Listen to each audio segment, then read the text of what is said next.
pledge allegiance to the flag of the United States of America and to the republic for which it stands, one nation, under God, indivisible, with liberty and justice for all.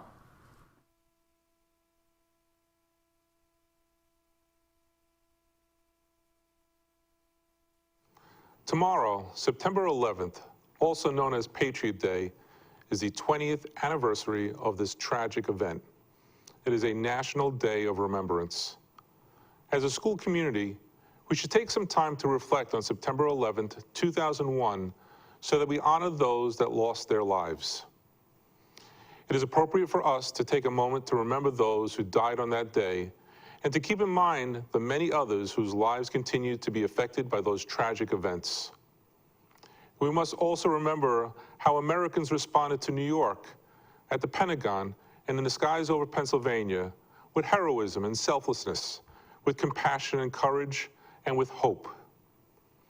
Today is also a good reminder that it is not just memorable days like 9/11 that demand courage and strength.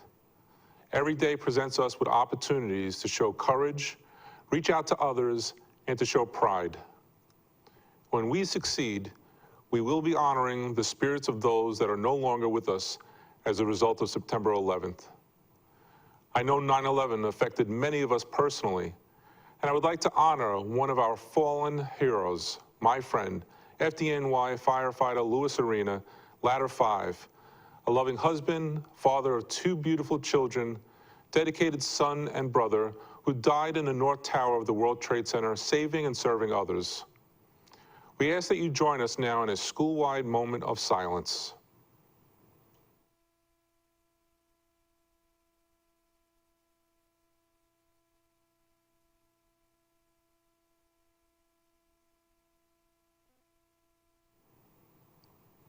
Thank you, and may you have a day filled with national pride and remembrance of those who lost their lives on September 11th, 2001.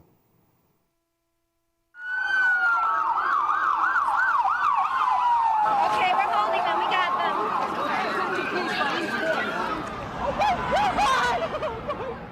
them. It was all just too much. What we were watching couldn't be real. Our minds, our souls refused to believe it. The enormity of it all. The shock soon turning to sorrow. As we realized so many people would not be going home to their loved ones that night. The grief was uncontainable. The missing, the unaccounted for, their pictures and the pleas that accompanied them were cries for help.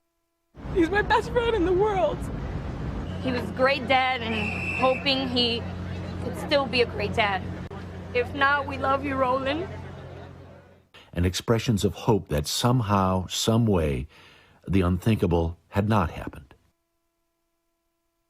There was heroism in the air that day, the way the passengers and crew refused to let the terrorist turn a plane above Pennsylvania into a bomb.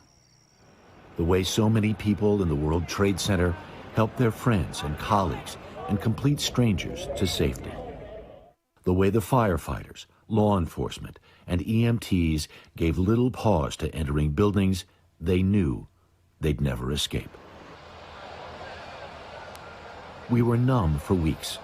The pictures from the Pentagon, the fire there that took days to extinguish, the hollowed-out field in Shanksville where United Flight 93 was forced to the ground. The pile, the search for survivors, for remains. They said the air there was safe. Those who were there knew that couldn't be true. We watched a lot of funerals and learned over time the life stories of those we lost. And as the accounts of selflessness poured forth, we were inspired. We were in awe. How, we wondered, could they have done what they did? As heinous as those acts of terrorism were, what resulted was the opposite, we think, of what was intended. For a good long while afterwards, it felt like we were a United States. It was a great thing, the idea that there's more that unites us than divides us. God bless America. So as the bells ring this morning, as prayers are offered and names read, perhaps we'll all do well to stop and listen and remember.